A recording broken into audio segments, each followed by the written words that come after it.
Last session में हमने value of taxable supply start किया था. What is valuation? टैक्स आपको कौन सी वैल्यू के ऊपर पे करना है? That is the value of supply. देखिए टैक्स स्लैब्स बताई थी मैंने आपको. What are the tax slabs? 5%, 12%, 18%, 28%. ये परसेंटेज किसके ऊपर अप्लाई होती है? टैक्सेबल वैल्यू के ऊपर. टैक्सेबल वैल्यू ऑफ सप्लाई के ऊपर आप जब टैक्स रेट अप्लाई करते हैं तो आपके पास टैक्स का अमाउंट निकल कर आता है. इसीलिए आपको टैक्सेबल वैल्यू ऑफ सप्लाई निकालना जरूरी है, क्योंकि जब तक आप टैक्सेबल वैल्यू नहीं निकालेंगे तब तक आप टैक्स का अमाउंट कैलकुलेट नहीं कर पाएंगे. ये जो टैक्स है, क्योंकि वैल्यू के ऊपर कैलकुलेट होता है, that is why it is known as ad valorem basis. Ad valorem basis because ये जो टैक्स निकलता है ये वैल्यू बेसिस पर निकलता है. That's why it is known as tax payable on ad valorem basis. Value of supply के लिए we have section 15. Value of supply section 15 की हम यहां पर बात करेंगे. एंड व्हाट डज सेक्शन 15 से? सेक्शन 15 आपका 3 भागों में बटा है, जिसमें जो फर्स्ट बाइफरकेशन है दैट इज जहां पर value of supply is your transaction value. Transaction value को ही आप वैल्यू ऑफ सप्लाई लेते हैं. ट्रांजैक्शन वैल्यू क्या होता है डिस्कस करेंगे in the upcoming part of this session. Second आपका आता है जहां पर जो वैल्यू ऑफ सप्लाई है वो आप ट्रांजैक्शन वैल्यू नहीं लेते, कुछ और लेते हैं. तो कैसे कैलकुलेशन होगी इसकी बात करेंगे. And third is valuation for specified supplies. इन 3 भागों में बटा है सेक्शन 15. अब जहां पर ट्रांजैक्शन वैल्यू को आप वैल्यू ऑफ सप्लाई लेते हैं वहां पर आपके पास 3 सेक्शंस हैं जो आप डील करेंगे. Section 15(1), section 15(2) and section 15(3). Section 15(1) कहता है कि जो वैल्यू ऑफ सप्लाई है that is your transaction value. Section 15(2) कहता है कि वैल्यू ऑफ सप्लाई में आप क्या क्या इंक्लूड करोगे. Inclusions in value of supply, क्या कुछ आप इसमें लेंगे. एंड सेक्शन 15(3) कहता है एक्सक्लूजन्स के बारे में. Exclusions in value of supply, कि आप सप्लाई लेते हुए क्या नहीं लेंगे, क्या लेंगे क्या नहीं लेंगे. और जहां पर आप ट्रांजैक्शन वैल्यू को वैल्यू ऑफ सप्लाई नहीं ले सकते वहां पर सेक्शन 15(4) कहता है कि आप वैल्यू कैलकुलेट करो रूल्स लगाकर. रूल्स लगाइए 2017. कौन से रूल्स हैं? Determination of value of supply CGST rules 2017. वहां पर रूल्स अप्लाई होंगे जहां पर ट्रांजैक्शन वैल्यू आप नहीं ले सकते वहां पर. उसके बाद आपका आता है valuation in case of specified supplies, और यहां पर लागू होता है सेक्शन 15(5).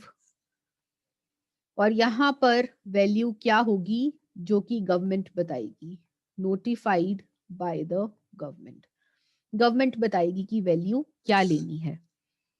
तो आइए सबसे पहले हम डिस्कस करते हैं this part, value of supply, जहां पर आप ट्रांजैक्शन वैल्यू लेते हैं, जहां पर ट्रांजैक्शन वैल्यू को ही आप सप्लाई की वैल्यू मानते हैं, वहां पर कैसे चलेगा प्रोसेस देखते हैं। फर्स्ट इज जहां पर value of supply is equal to transaction value है।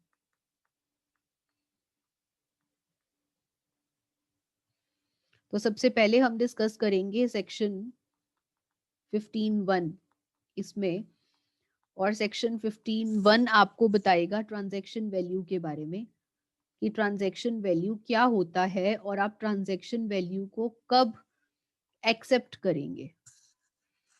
So what is transaction value? Example लेके करते हैं कि ट्रांजैक्शन वैल्यू क्या होता है। What is transaction value?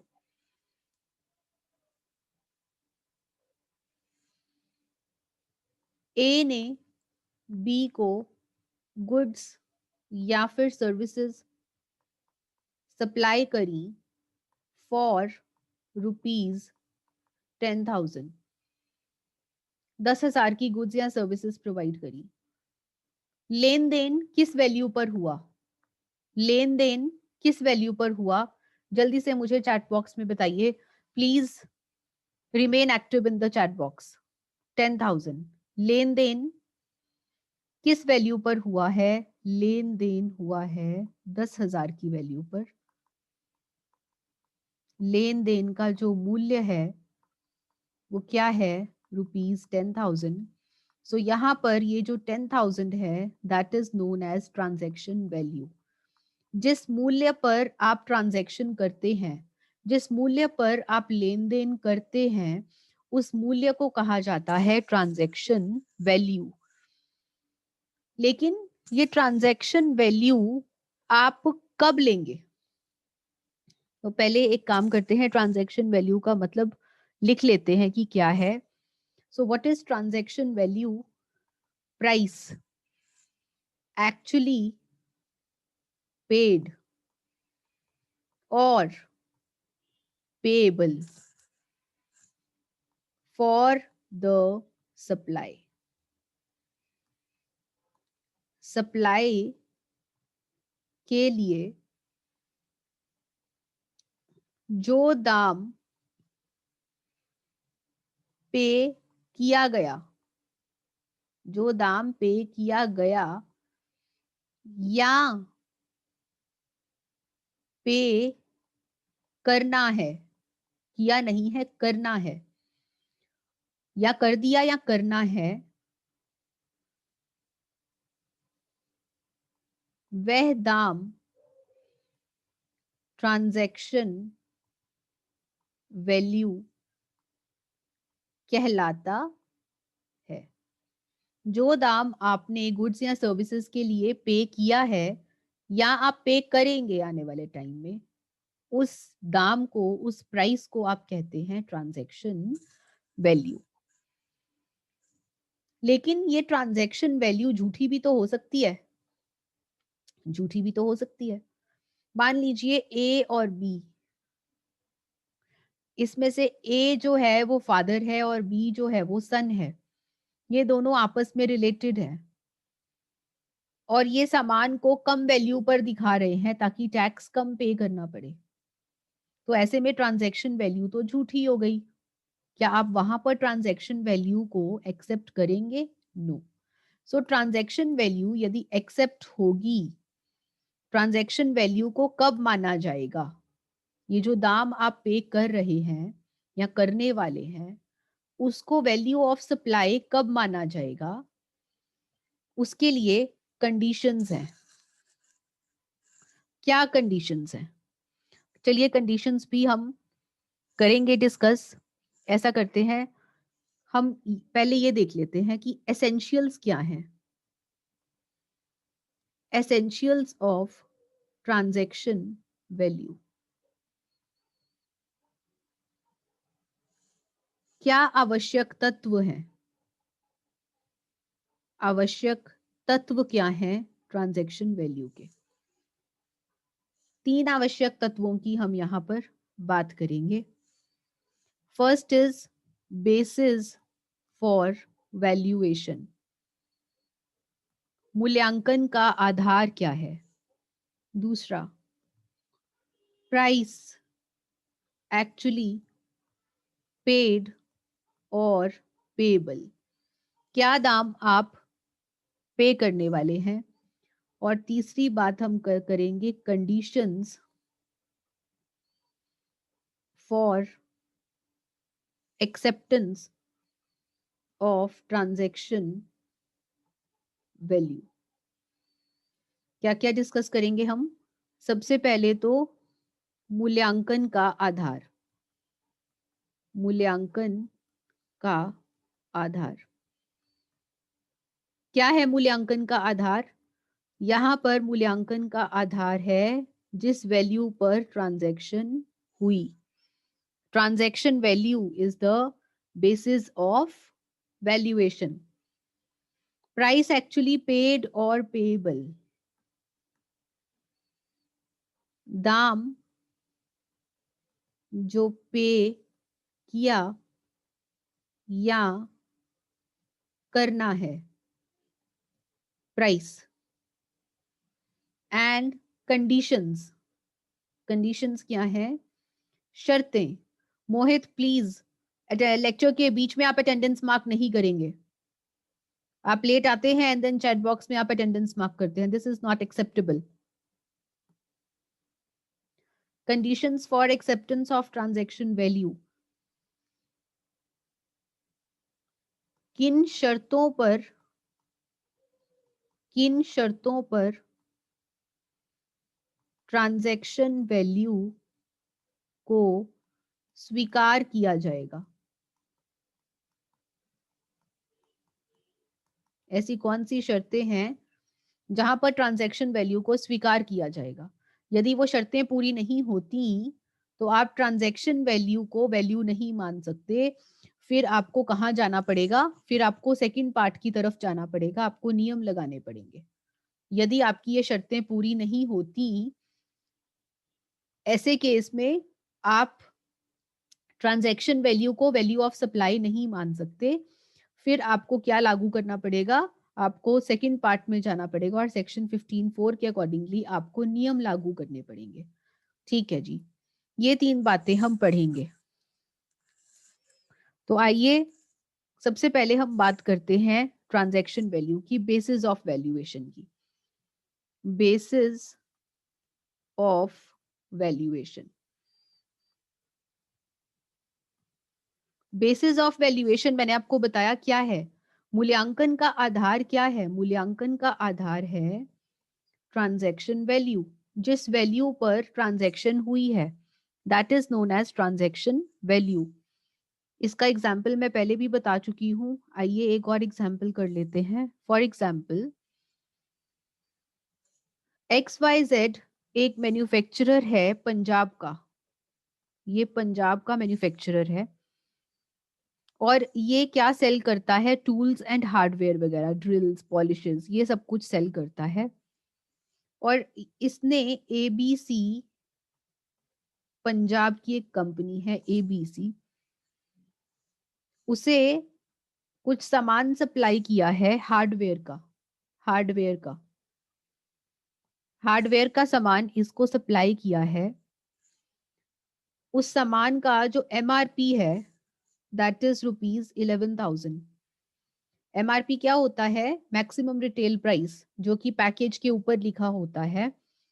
Maximum retail price उसका 11,000 है, लेकिन XYZ ने ABC को ये सामान पता है कितने पे सेल किया है? सेलिंग प्राइस उसने उसको सेल किया है 6,000 में। क्या वो ऐसा कर सकता है? उसकी मर्जी है भाई, 11,000 के सामान को 5,000 में सेल करे या 6,000 में सेल करे, ये उसकी अपनी मर्जी है। तो जिस पैकेज का प्राइस MRP 11,000 था, उसने उसको सेल किया है 6,000 रुपीज में। आप यहां पर मुझे ये बताइए, what is the transaction value? What is the transaction value? Garima, Sheetu, Mahak 6,000, Bhavna 6,000. Very good, bache. Right answers. So here transaction value is equal to rupees 6,000 and not rupees 11,000. 11,000 नहीं है, 6,000 है, क्योंकि लेन देन कौन से दाम पर हुआ है, आपने क्या दाम पे करना है, आपने 6,000 पे करना है, इसलिए what is the transaction value 6,000. अब बताइए टैक्स किसके ऊपर लगेगा, 6,000 पे लगेगा, टैक्स 6,000 पर लगेगा. अब मान लीजिए कि जो टैक्स का रेट है, मान लीजिए 18% है, तो बताइए टैक्स कितना लगेगा. सबसे पहले तो मुझे ये बताइए कि नेचर ऑफ सप्लाई क्या है, इंटरस्टेट या इंट्रास्टेट. देखिए टैक्स तो डिपेंड करेगा नेचर ऑफ सप्लाई पर. सेलर भी पंजाब का और बायर भी पंजाब का, सो this is an intra state supply. और इंट्रा स्टेट सप्लाई के केस में आपको सीजीएसटी एंड एसजीएसटी पे करना होता है. ऐसे में ये जो 18% है that will be bifurcated into two parts, that is 9% and 9%. Right answers चेष्टा, गरिमा, रितिका. ग्रेट. 9%, 9%. सो आप क्या करेंगे, आप टैक्स कैसे कैलकुलेट करेंगे, 6,000 का 9% और 6,000 का 9%, which comes to 540 and 540. तो आपका बिल कैसे बनेगा, देखिए आपका बिल कैसे बनेगा. बिल आपका ऐसे दिखेगा, सप्लाई की जो ट्रांजैक्शन वैल्यू है 6,000 plus CGST at the rate of 9%, 540, plus SGST at the rate of 9%, 540, and here comes the total 7080 total. ठीक है जी. लेकिन हमें क्या यहाँ पर कैलकुलेट करना है, हमें ये देखना है कि ट्रांजैक्शन वैल्यू क्या है. What is the transaction value, 6,000 is the transaction value. और ट्रांजैक्शन वैल्यू का क्या रूल है, जब तक आपको ट्रांजैक्शन वैल्यू नहीं पता चलेगी तब तक आप टैक्स कैलकुलेट नहीं कर सकते. गरिमा, गरिमा, रितिका, चेष्टा. राइट बेटा. मैम स्लैब्स कैसे डिसाइड होती हैं कि 5% है या 12% या 18%. चेष्टा क्वेश्चंस. ओके बेटा, जो स्लैब रेट्स हैं वो इस तरह से पता चलते हैं आपको कि आपको जो जीएसटी काउंसिल है वहां से आपको जीएसटी एक्ट से आपको रेट्स पता चलते हैं. आपको एक पूरा स्केड्यूल दिया हुआ है, बहुत लंबा स्केड्यूल है वो. उस स्केड्यूल में आपके सारे के सारे रेट्स हैं कि अगर आप ये प्रोडक्ट मैन्युफैक्चर करते हैं तो आप कौन से स्लैब में आते हैं, और अगर आप कोई और प्रोडक्ट मैन्युफैक्चर करते हैं तो आप कौन से स्लैब में आते हैं. फॉर एग्जाम्पल मिल्क के केस में, मिल्क अगर आप मिल्क प्रोडक्शन करते हैं तो आप आपके ऊपर कौन सा रेट लगेगा, या फिर अगर आप लस्सी प्रोड्यूस करते हैं, या फिर आप स्वीट्स प्रोड्यूस करते हैं, हार्डवेयर प्रोड्यूस करते हैं, आप कपड़े मैन्युफैक्चर करते हैं, तो अलग अलग स्लैब रेट्स दिए गए हैं अलग अलग प्रोडक्ट्स के लिए. वो जो भी मैन्युफैक्चरर है वो वाला स्केड्यूल रेफर करेगा और वहां पर जाकर उसे पता चलेगा कि उसको इस प्रोडक्ट के लिए ये स्लैब लगाना है. मैम वो सारा लर्न करना है ना, ना बेटा, आपको स्लैब रेट क्वेश्चन में गिवन होगा. आपको वो स्केड्यूल याद नहीं करना कि किस प्रोडक्ट के ऊपर कौन सा रेट लगना है. आपको ये सब याद करने की जरूरत नहीं है. आपको क्वेश्चन में गिवन होगा कि ये प्रोडक्ट है और उसके ऊपर ये स्लैब है. ओके जी. So you don't have to worry about learning the slab rates. So this is the value basis of valuation, transaction value. Transaction value के बारे में पढ़ने के बाद आइए सेकेंड पार्ट पर चलते हैं, प्राइस एक्चुअली पेड और पेबल.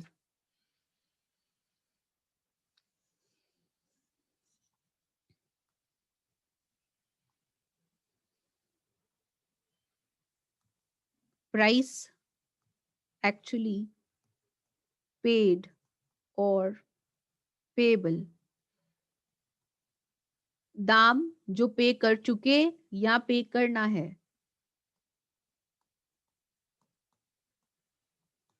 दाम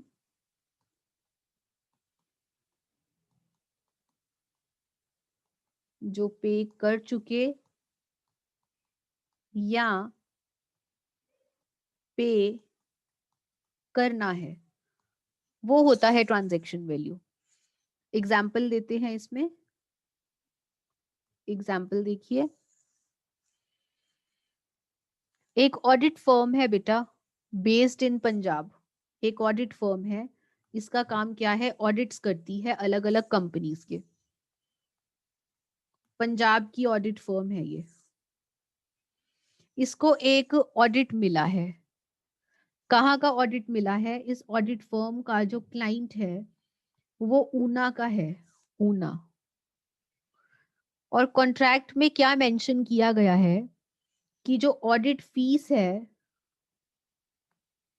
ऑडिट फीस कितनी है, ये जो क्लाइंट है ये ऑडिट फर्म को कितनी फीस पे करेगा, फीस पे करेगा ₹2 लाख। इस ऑडिट के लिए ऑडिटर को 2 लाख रुपए मिलेंगे। साथ ही साथ ये भी डिसाइड हुआ कि जो टैक्सी की पेमेंट है वो भी क्लाइंट करेगा।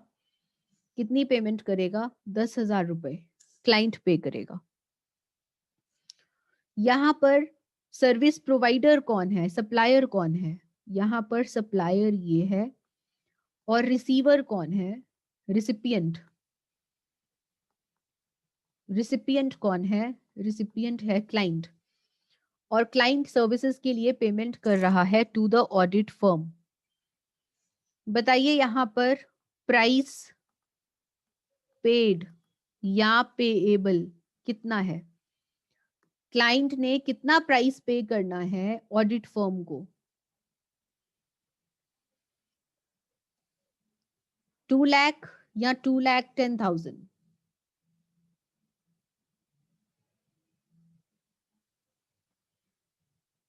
हाँ जी एग्जैक्टली, 2,10,000। प्राइस पेड या पेबल कितना है, ना सिर्फ फीस के चार्जेस पे करेगा बल्कि टैक्सी के चार्जेस भी क्लाइंट पे करेगा।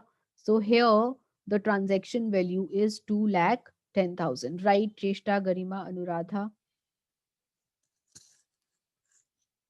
This is your second essential element, आवश्यक तत्व। बेसिस ऑफ वैल्यूएशन क्या है, transaction value. Price actually paid और पेबल कैसे कैलकुलेट करना है। तीसरा आपका आता है conditions for acceptance of transaction value. Conditions for acceptance of transaction value, कौन सी ऐसी शर्तें हैं जो यदि पूरी होंगी तो ट्रांजैक्शन वैल्यू को स्वीकार किया जाएगा। ऐसी कौन सी शर्तें हैं जो यदि पूरी होंगी तो ट्रांजैक्शन वैल्यू को स्वीकार किया जाएगा।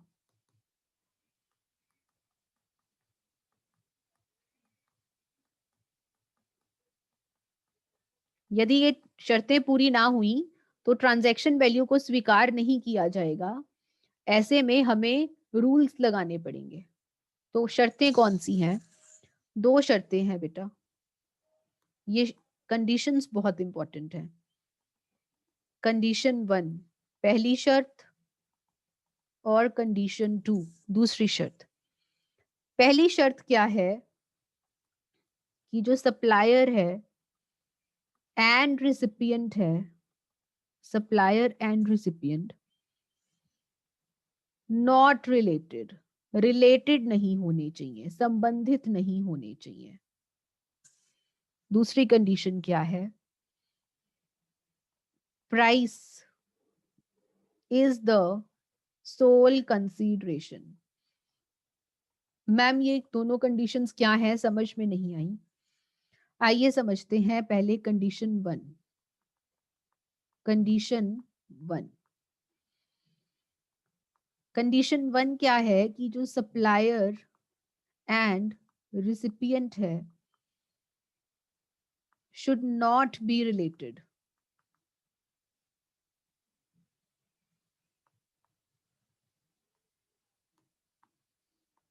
Supplier and recipient संबंधित नहीं होने चाहिए।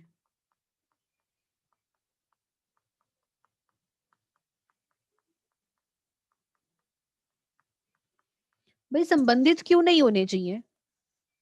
वो कह रहे हैं कि संबंधित नहीं होने चाहिए तो ही ट्रांजैक्शन वैल्यू को आप स्वीकार करेंगे। मान लीजिए दो पार्टीज आपस में संबंधित हैं, फ्रेंड्स हैं, या फिर फैमिली मेंबर्स हैं, या फिर बिजनेस पार्टनर्स हैं। उन दोनों के बीच में आपस में ट्रांजैक्शन हो रही है, सप्लायर और रिसिपिएंट आपस में संबंधित हैं और उन दोनों के बीच में ट्रांजैक्शन हो रही है। तो देखिए जहां पर पार्टी संबंधित होती हैं वहां पर ट्रांजैक्शन वैल्यू सही कैसे हो सकती है बेटा? वहां पर वो क्या करते हैं, वहां पर वो मार्केट प्राइस से नीचे के दाम पर गुड्स बेच देते हैं एक दूसरे को। क्यों ऐसा क्यों करते हैं? वो ऐसा इसलिए करते हैं ताकि टैक्स कम पे करना पड़े। सो जहां पर सप्लायर और रिसिपिएंट संबंधित पार्टीज हैं, रिलेटेड पर्सन्स हैं, वहां पर आप ट्रांजैक्शन वैल्यू को वैल्यू ऑफ सप्लाई नहीं लेंगे। आ गई बात समझ में? अब रिलेटेड पर्सन्स कब कब और किस किस को कहा जाता है? रिलेटेड पर्सन आपको कैसे पता चलेगा कि सप्लायर और रिसिपिएंट रिलेटेड हैं? आपके पास जीएसटी में एक लिस्ट गिवन है रिलेटेड पर्सन्स की। अगर आप इस कैटेगरी में आते हैं तो आप रिलेटेड पर्सन्स हैं। कौन कौन से हैं रिलेटेड पर्सन्स? आइए देखते हैं। रिलेटेड पर्सन्स में सबसे पहला आता है officers and directors. Officers and directors of one another's business. Of one another's business. One another's business मतलब एक दूसरे के बिजनेस में आप या तो ऑफिसर्स हैं या फिर डायरेक्टर हैं। समझ में नहीं आया मैम? आइए समझाती हूँ। एग्जाम्पल देखिए। A is a shareholder. A share holder है इन ए लिमिटेड। एक कंपनी है ए लिमिटेड और ए उसका शेयर होल्डर है। ऐसे ही जो बी है, B is the share holder in B limited. B की कंपनी है बी लिमिटेड और बी उसमें शेयर होल्डर है। ए बी लिमिटेड में, ए बी लिमिटेड में ऑफिसर है और डायरेक्टर या फिर डायरेक्टर है, और जो बी है वो ए लिमिटेड में, ए की कंपनी में ऑफिसर है या फिर डायरेक्टर है। तो यहां पर जो ए और बी हैं वो आपस में संबंधित माने जाएंगे और बी लिमिटेड और ए लिमिटेड आपस में संबंधित माने जाएंगे। आई बात समझ में? ए की कंपनी में बी ऑफिसर या डायरेक्टर है और बी की कंपनी में ए ऑफिसर या डायरेक्टर है। तो ऐसे में ए और बी संबंधित माने जाएंगे और बी लिमिटेड और ए लिमिटेड संबंधित माने जाएंगे। सो जहां पर ये दोनों आपस में ट्रांजैक्शंस करते हैं वहां पर आप ट्रांजैक्शन वैल्यू को स्वीकार नहीं कर सकते। क्यों? क्योंकि पार्टीज आपस में संबंधित हैं, रिलेटेड पर्सन्स हैं। और रिलेटेड पर्सन्स में क्या आता है मैम? और रिलेटेड पर्सन्स में आते हैं पार्टनर्स। पार्टनर्स तो आपको पता ही है कि क्या होते हैं. For example, A and B are partners in a partnership firm. एक पार्टनरशिप फर्म है, कौन सी? A B and company. ये पार्टनरशिप फर्म है. इस पार्टनरशिप फर्म में ए और बी पार्टनर्स हैं. तो यहां पर A and B are related persons. ये दोनों संबंधित व्यक्ति हैं, पार्टनर्स. और संबंधित व्यक्तियों की श्रेणी में क्या आता है? Employer and employee. Employer and employee. XYZ company में एक एम्प्लॉई है मिस्टर नरेश. यहां पर एम्प्लॉयर कौन है? XYZ लिमिटेड एम्प्लॉयर है और एम्प्लॉई कौन है? मिस्टर नरेश. ये दोनों आपस में क्या हो जाएंगे? Related persons. चौथा, ओनर. ओनर में क्या आता है?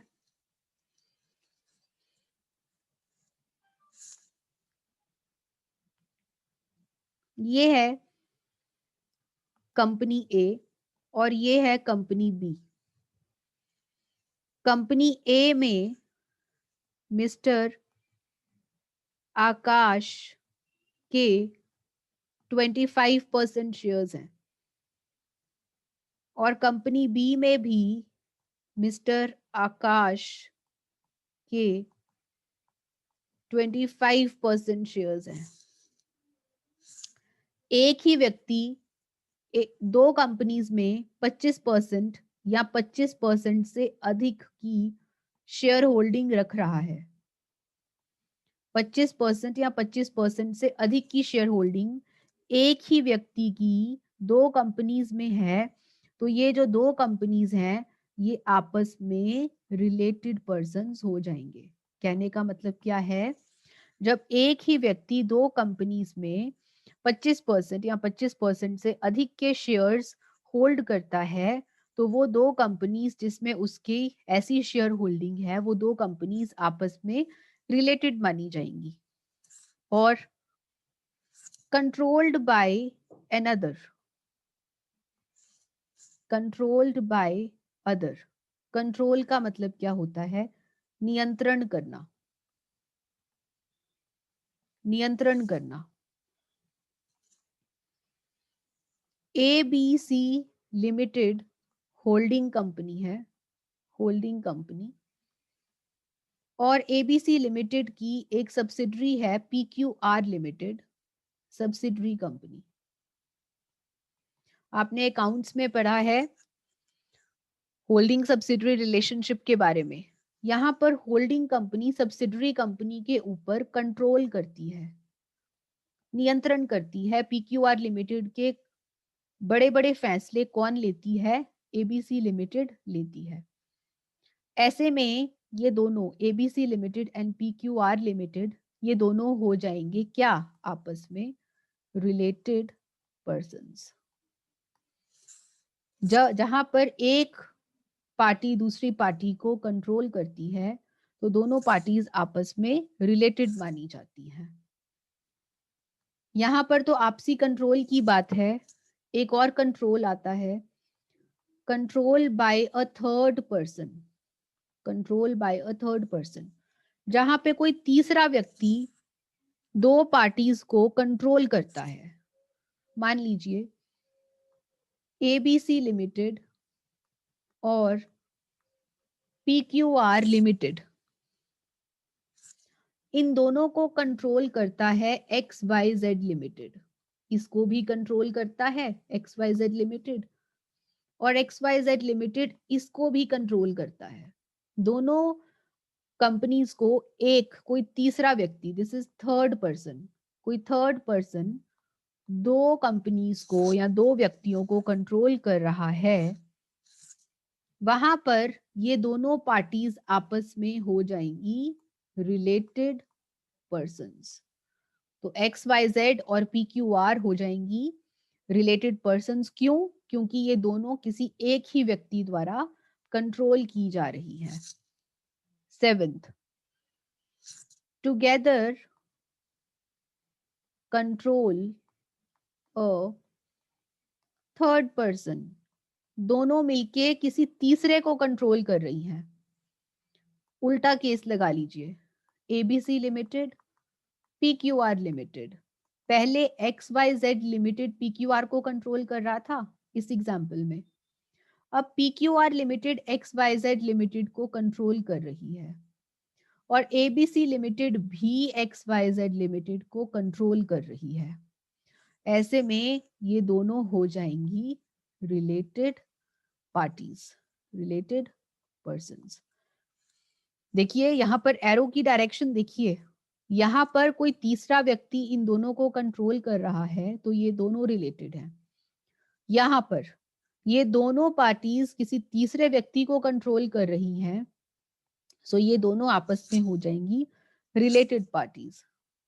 Eighth, members of the same family, members of the same family, एक ही परिवार के सदस्य आपस में संबंधित माने जाते हैं। Husband wife, father son, mother daughter, members of the same family हैं, आपस में संबंधित हैं। एंड लास्ट आता है अदर्स। अदर्स में क्या आ जाएगा? बिजनेस एसोसिएट्स, जो बिजनेस की वजह से आपस में संबंधित हैं, बिजनेस की वजह से संबंधित हैं, ऐसे लोग भी रिलेटेड पार्टीज में आते हैं। सो रिलेटेड पर्सन्स की कैटेगरी में कौन कौन से लोग आते हैं? दो व्यक्ति आपस में एक दूसरे की कंपनी में ऑफिसर्स हैं या फिर डायरेक्टर्स हैं, तो वो दो कंपनीज भी रिलेटेड होंगी और वो दो पर्सन्स भी रिलेटेड होंगे। पार्टनर्स, एक ही फर्म के जितने भी पार्टनर्स हैं आपस में रिलेटेड माने जाते हैं। एम्प्लॉयर एम्प्लॉय रिलेटेड हैं। एक पर्सन का दो कंपनीज में अगर 25% या 25% से अधिक की शेयर होल्डिंग है तो वो दो कंपनीज आपस में रिलेटेड मानी जाएंगी। यदि एक कंपनी, एक पार्टी दूसरे को कंट्रोल करती है तो दोनों आपस में रिलेटेड हैं। यदि दोनों कंपनीज को कोई तीसरी कंपनी कंट्रोल करती है तो रिलेटेड हैं। यदि दोनों कंपनीज मिलके किसी तीसरी कंपनी को कंट्रोल करती हैं तो वो दोनों रिलेटेड हैं। और एक फैमिली के मेंबर्स जो हैं, सदस्य हैं, वो रिलेटेड होते हैं। एंड अदर्स की कैटेगरी में आपकी बिजनेस एसोसिएट्स की कैटेगरी आती है, ये लोग भी रिलेटेड होते हैं। रिलेटेड पर्सन्स पढ़ने की जरूरत हमें क्यों है? क्योंकि यदि सप्लायर और रिसिपिएंट आपस में रिलेटेड हैं, संबंधित हैं, तो आप ट्रांजैक्शन वैल्यू को स्वीकार नहीं कर सकते। तो आपको कहाँ जाना पड़ेगा? आप ये नहीं अप्लाई कर सकते, आपको जाना पड़ेगा यहाँ पर, आपको रूल्स लगाने पड़ेंगे। ठीक है जी। सो सबसे पहले आप देख लीजिए कि जो सप्लायर है और रिसिपिएंट है आपस में संबंधित तो नहीं। यदि आपस में संबंधित हैं तो आप ट्रांजैक्शन वैल्यू को स्वीकार नहीं कर सकते। ठीक है जी, एक एग्जाम्पल लेकर देखते हैं। Please let me know in the chat box, आपका नेक्स्ट लेक्चर है क्या? आपका 12 o'clock वाला लेक्चर ऑक्यूपाइड है?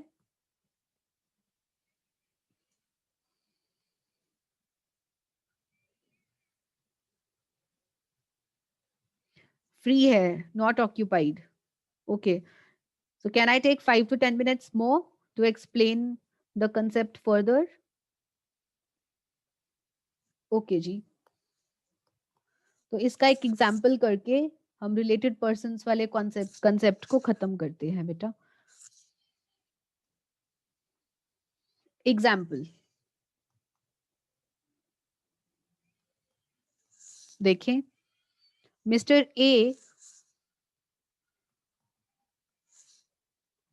हार्डवेयर का सामान सेल कर रहे हैं मिस्टर बी को, हार्डवेयर सप्लाई कर रहे हैं मिस्टर बी को, कितने में? ₹10,000 में। जबकि इसकी जो मार्केट वैल्यू है इस सामान की, अगर हम मार्केट वैल्यू देखें तो 20,000 है। भाई मर्जी है उसकी, 20,000 का सामान चाहे 10,000 में सेल करे चाहे 5,000 में सेल करे, हमें क्या लेना देना। हमें तो ट्रांजैक्शन वैल्यू लेनी है, और ट्रांजैक्शन वैल्यू क्या है? 10,000 है। लेकिन ट्रांजैक्शन वैल्यू हम तब लेते हैं जब दोनों पार्टीज रिलेटेड नहीं होती। अगर दोनों पार्टीज रिलेटेड हैं तो हम 10,000 नहीं ले सकते। आ रही है बात समझ में? आपको करना है कैलकुलेट वैल्यू ऑफ सप्लाई। आपको वैल्यू ऑफ सप्लाई कैलकुलेट करना है in the following cases.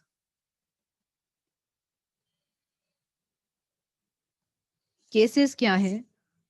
Case 1, यदि buyer and seller are not related, यदि दोनों संबंधित नहीं हैं। एंड केस 2,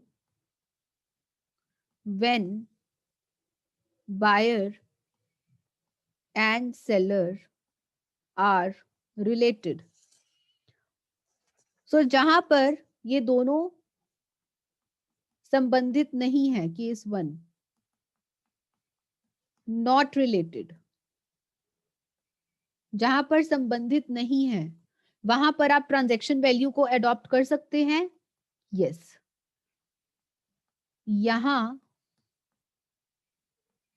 ट्रांजैक्शन वैल्यू ₹10,000 को स्वीकार किया जा सकता है। जब आपस में संबंधित ही नहीं है तो ट्रांजैक्शन वैल्यू को स्वीकार कर लिया जाएगा। सो यहां पर वैल्यू ऑफ सप्लाई क्या माना जाएगा? Value of supply is equal to ₹10,000। लेकिन केस 2, जहां पर पार्टीज रिलेटेड हैं, संबंधित हैं, जहां पर पार्टीज संबंधित होती हैं वहां ट्रांजैक्शन वैल्यू ₹10,000 को स्वीकार नहीं किया जा सकता। नहीं किया जा सकता, नहीं किया जा सकता जी। जहां पर ट्रांजैक्शन वैल्यू को स्वीकार नहीं किया जा सकता वहां पर क्या लगते हैं? वहां पर लगते हैं नियम, वहां पर लगते हैं नियम। और नियमों के हिसाब से जब हम नियम पढ़ेंगे तब पढ़ेंगे हम कि वैल्यू ऑफ सप्लाई क्या लेना है। नियमों के समय पर पढ़ेंगे कि वैल्यू ऑफ सप्लाई क्या होगा। और नियम कहते हैं ऐसे में जो वैल्यू ऑफ सप्लाई होगा that will not be ₹10,000, that will be ₹20,000। तब आप मार्केट प्राइस देखेंगे कि क्या है। तब आप 10,000 को स्वीकार नहीं कर सकते, तब आप ट्रांजैक्शन वैल्यू को स्वीकार नहीं कर सकते, क्योंकि पार्टीज क्या हैं? क्योंकि पार्टीज हैं संबंधित। और जहां पर पार्टीज संबंधित होती हैं वहां पर ट्रांजैक्शन वैल्यू को स्वीकार नहीं किया जा सकता। हाँ जी गरिमा, राइट बच्चे। सो ये है हमारी कंडीशन 1 कि ट्रांजैक्शन वैल्यू को तभी स्वीकार किया जाएगा यदि सप्लायर और रिसिपिएंट आपस में संबंधित नहीं है। और संबंधित व्यक्ति कौन होते हैं? ये श्रेणी मैंने आपको करवा दी है कि इसमें ये सब आता है। अब कंडीशन 2 जो है that will be discussed in the tomorrow's session. Any doubt still here?